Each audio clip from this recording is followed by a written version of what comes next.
Hey YouTube, I am back here on Keeping It Real and on YouTube, and I hope you're doing all right. I'm gonna get you my latest thoughts on something that hits close to home, and I'll tell you why. But it's a study on the kidneys and working to combat kidney disease.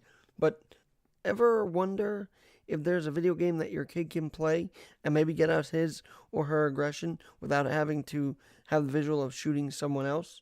Well, now is your chance because SpaceAnatomy.org, it's created by Thomas Relia. That's SpaceAnatomy.org, is about to launch. It is a site that you don't want to miss out on because your child or your student, if you're a school listening, can have the opportunity to play 12 to 14 levels of educational content.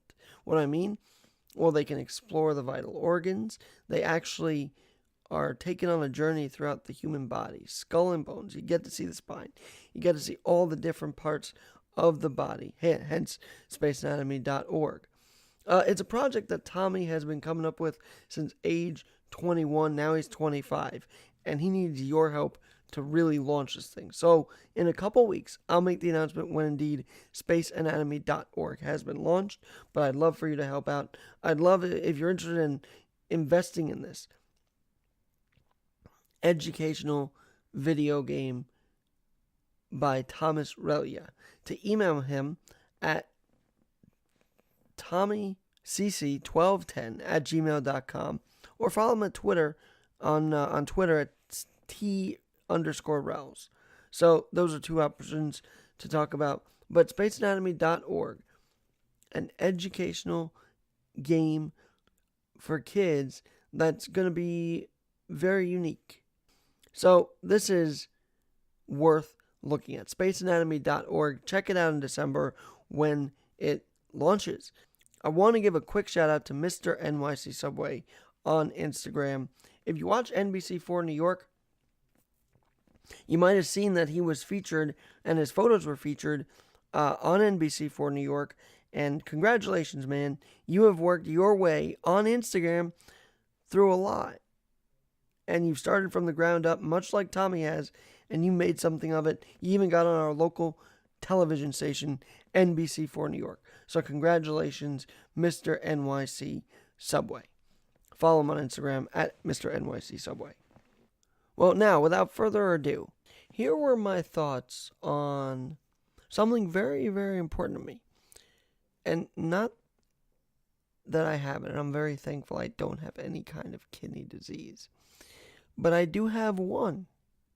And the compare and contrast between England's fight to create better, healthier kidneys versus the United States' fight to do the same thing. Very intriguing compare and contrast. And I talked about it on my last podcast on Keeping It Real.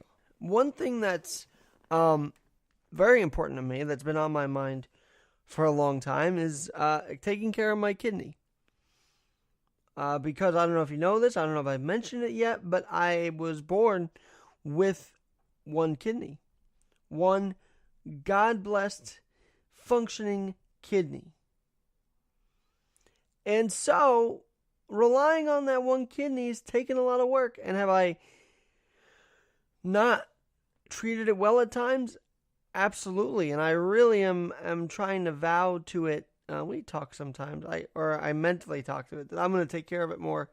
And I should, because I only got one.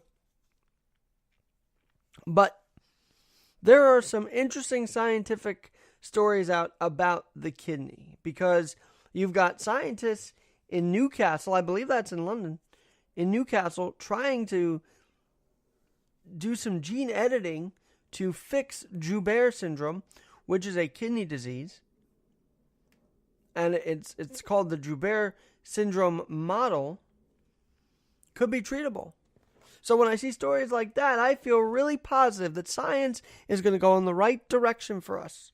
Because we need science to bring us solutions. Do you know also politically there were about 6 or 7 who were mathematicians, scientists elected to Congress with a scientific background, that's pretty damn important and pretty impressive as well. So in Newcastle, at the Newcastle University's Institute of Genetic Medicine, Professor John Sayer was talking about the CEP290, that's CEP290, that's gene number CEP290, and they edited it to where it could heal. I mean, absolutely heal the kidney cysts and the Joubert syndrome. How do they know this? They did the gene edit in rodents and mice as well. Rodents with kidney cysts and mice with Joubert syndrome. For this study, the researchers used a mouse model as well as kidney cells that were donated by patients with Joubert syndrome, and then from urine samples, the scientists grew the kidney cells in the lab to assess the effects of gene editing on the cells. Sayer continued, by the way, the treatment of genetic kidney disease is challenging, as this requires both the correction of the underlying gene defect, gene number CEP290, by the way, and delivery of the treatment. We have shown that kidney disease in a mouse can be dramatically improved using this exon-skipping gene editing technology. So, editing genetic mistakes may not sound godly to you. And in a way, it doesn't to me. I don't believe that all editing should be done. I believe God made us who we are with the genes we have. But scientists are clearly doing the work of God here at the Newcastle University. Clearly, they are helping edit out, as Sayer says, genetic mistakes leading to inherited kidney disease such as Joubert syndrome. And we are testing this technology in other mouse models before we move into patient studies. The researchers say, and the professor says, 3 years from now, within the next 3 years, treatment of patients with exon skipping could start. Could start. One kid, Asher Ahmed, who has Joubert syndrome, provides samples over the years, and while he needs a kidney transplant one day, most likely, he also suffers from a range of medical problems. The kidneys are damaged, his vision is problematic, coordination, communication, balances, and he takes several drugs to stay well. Now, if science can help Asher, wouldn't you want him to be helped? If science can help Asher, wouldn't you want him to be helped? That is why these laboratories are not the worst enemy in the world. These scientists are trying to make us better, and I believe they're doing it with God's grace. They have, obviously, God wants to help people. And so to do this kind of work, to do any kind of editing to the CEP290 gene, to skip it entirely, is so important and so needed. See, in life right now, the only science that's being brought up is the climate change, the science of climate change. But there's other work to talk about, because that debate about climate change will roll on forever. But when you see actual results of what's going on in the laboratory in places like Newcastle University,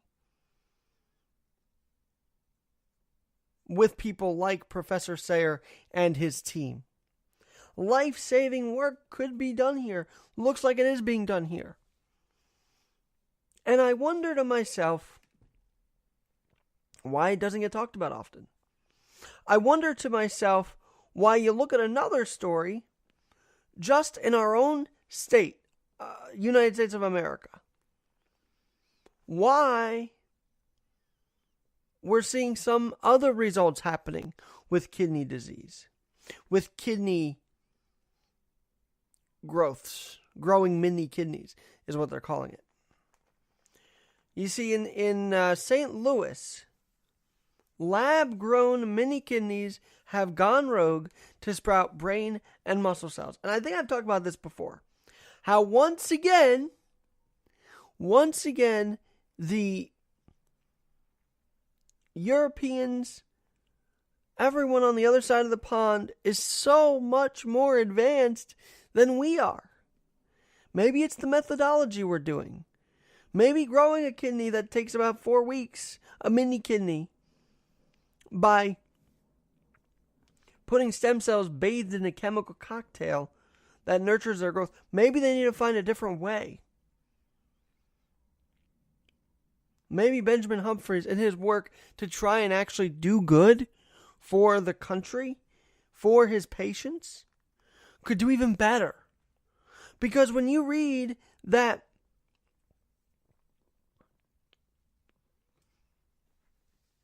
these studies are not only bathing stem cells in a chemical cocktail and dealing with single-cell RNA, I believe that's ribonucleic acid sequencing. When they did all this, when they did this technique, examining activity in individual cells rather than in cell populations, they said that these cells were in fact brain and muscle cells.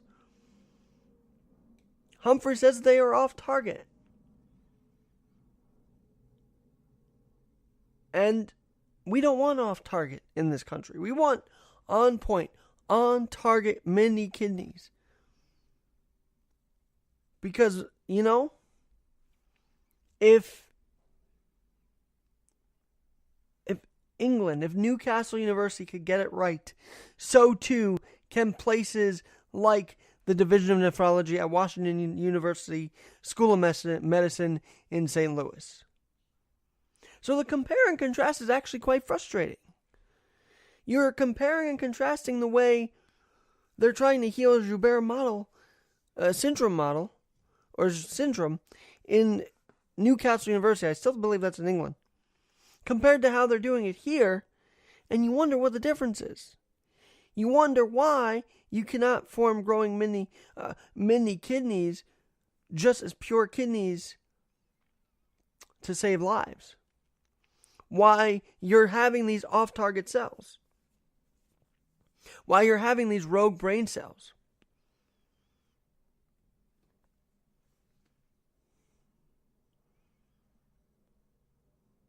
And I get frustrated, honestly, reading the difference between the two. If England can do it, so can we. And then here's the other part, the kidney cells and the organoids of these mini kidneys were immature.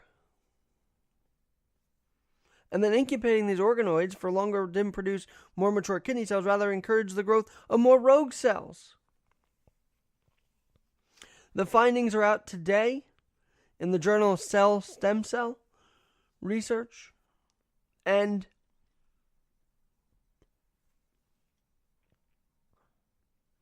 I mean, yes, they have to go back to the drawing board. But it's pretty disturbing to see that here we can't get it right at the first time. It seems like while the Joubert model has probably taken time, they've gotten it right. In 3 years, this could actually help patients' lives. And I just feel like we're going to be a few years behind if right now these different labs are producing rogue cells, muscle cells, brain cells, not actual functioning kidneys.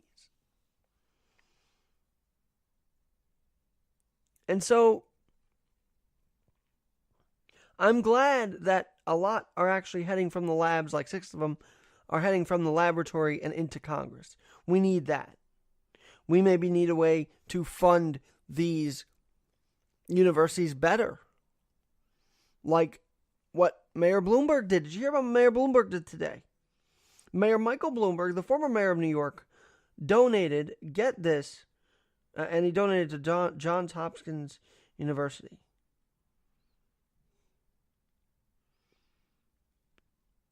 Gave $1.8 billion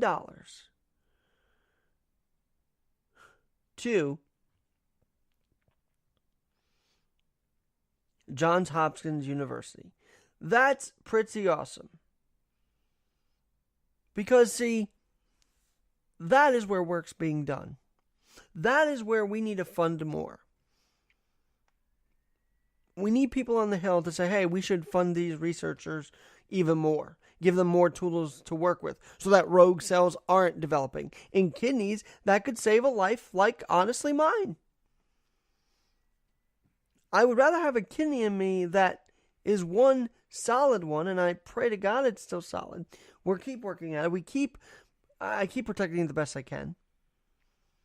Than one who's got rogue cells in it that won't function as properly.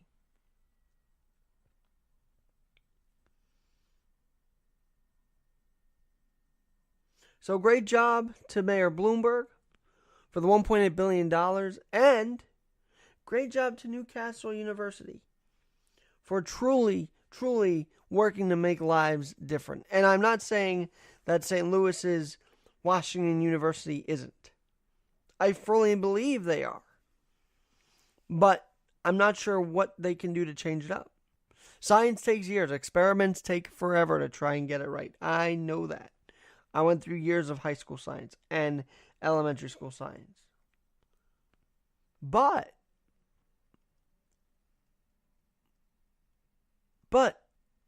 how long can these patients wait before they get the right kidney? How long can these universities wait before they get the right funding to truly do the work that is going on overseas, across the pond, to better us? One kidney is just intense to think about having. But the way that I'm seeing it, where in our own country, right now we're getting rogue cells developed, that's scary too. And they shouldn't give up, and I know that Dr. Humphreys will not. At the Division of Nephrology at Washington University School of Medicine in St. Louis. I know they won't give up. But I wish that they would have the proper tools to get where they need to go to save lives. Not just in St. Louis, but elsewhere in the country.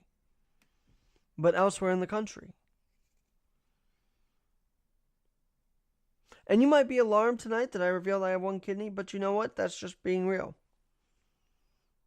Because I love the advancements that are working to be made in the renal disease and the renal field. Because renal failure is not fun. Going on dialysis, I can't even imagine doing that. I don't want to do that. I'm going to try and do my best to stay off it. But if science can be embraced and work that Newcastle has done, where gene editing is working, where removing gene CEP290 seems to be working,